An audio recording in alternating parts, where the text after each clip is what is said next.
महाभारत के युद्ध भूमि में जब अर्जुन टूट चुका था, डर, भ्रम और असमंजस से भरा हुआ था, तब श्री कृष्ण ने जो कहा वह केवल अर्जुन के लिए नहीं था, वह हम सबके लिए था।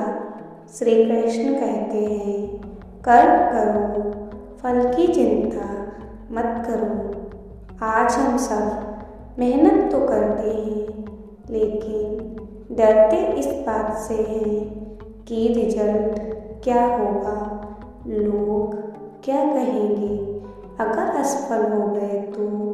कृष्ण हमें सिखाते हैं कि तुम्हारा अधिकार केवल कर्म पर है, फल देना ईश्वर का काम है। जब हम पूरी ईमानदारी से अपना काम करते हैं तो परिणाम अपने आप सही दिशा में जाता है।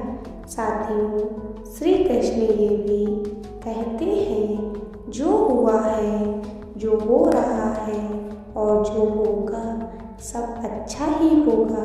कभी कभी जिंदगी हमें ऐसे मोड़ पर लाकर खड़ा कर देती है जहाँ सब कुछ गलत लगता है, लेकिन वही समय हमें सबसे ज़्यादा मजबूत बनाता है। हर मुश्किल हमें कुछ सिखाने आती है, हमें तोड़ने नहीं। श्री कृष्ण का जीवन स्वयं इसका उदाहरण है। राजा होकर भी उन्होंने सादा जीवन जिया और सारथी बनकर भी इतिहास रच दिया। इससे हमें सीख मिलती है कि पथ नहीं, कर्म महान बनाते हैं।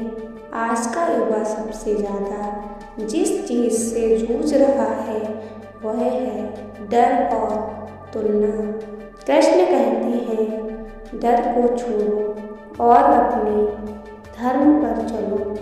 दूसरों से अपनी तुलना करना छोड़ो, क्योंकि हर व्यक्ति की यात्रा अलग होती है। आपका संघर्ष, आपकी जीत, सबका समय अलग होता है। साथियों, शांति की तलाश में हम बाहर भागते हैं, पैसा, नाम, पहचान, लेकिन श्री कृष्ण कहते हैं, शांति बाहर नहीं भीतर होती है। जिस दिन हम अपने मन को समझ लेते हैं, उस दिन कोई भी परिस्थिति हमें हिला नहीं सकती।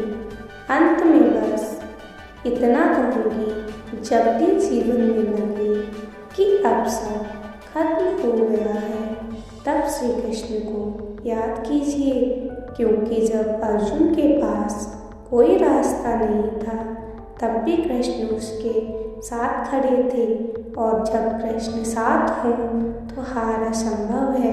कर्म करते रहिए, विश्वास रखिए और मुस्कुराते हुए आगे बढ़ते रहिए। धन्यवाद। जय श्री कृष्ण। राधे राधे।